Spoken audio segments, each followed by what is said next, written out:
If you've bought a brand new car or bought a used vehicle from a responsible previous owner, you are likely to see a scissor jack tucked somewhere in the trunk of the vehicle. This scissor jack, unlike the hydraulic variant, has a unique way of operating it. If you are new to this and will appreciate a practical guide to help you use a scissor jack to lift the vehicle to change a tire or for whatever reason, you are in luck.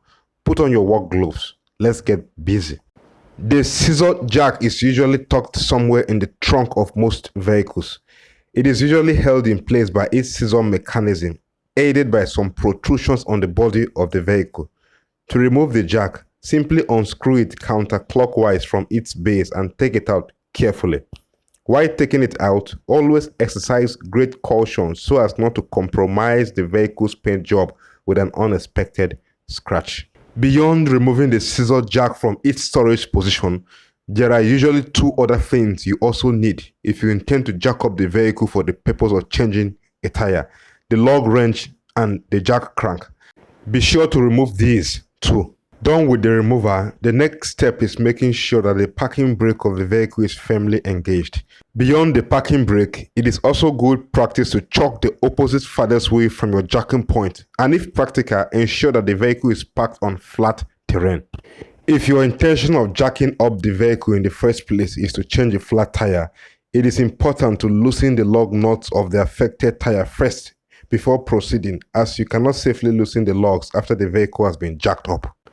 To loosen the lug nuts, use an appropriate lug wrench and turn counterclockwise. The lug wrench you find in the trunk of the vehicle is usually all you need. You may need to apply some force in order to loosen the lug nuts, especially if they haven't been touched for some time. With the lug nuts loosened but still holding the tire in position, determine the appropriate jack point for your vehicle. These are reinforced points where the vehicle can safely be lifted by means of a jack.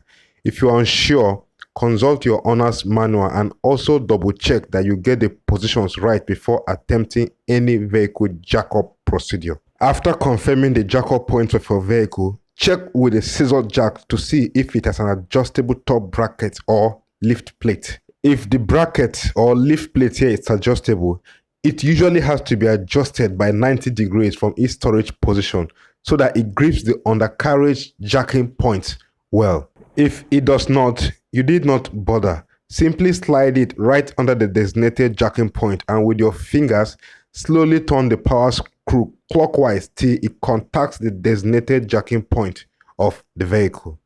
Be sure that the contact is firm and not shaky, and then by means of the crank inserted through the perforated end of the screw assembly, turn the power screw clockwise slowly till you get the vehicle to lift up to the desired height.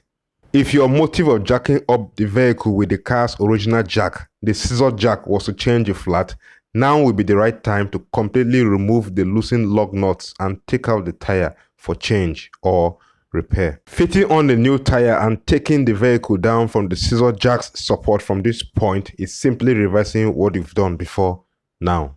If this video helped you, consider subscribing to the channel and enabling notifications so that you never get to miss any auto DIY content I publish. If you have a question, I'll be glad to help. Simply ask in the comment section. As we part ways now until the next video, don't forget to like this one while you wait for the next. Good luck with your project.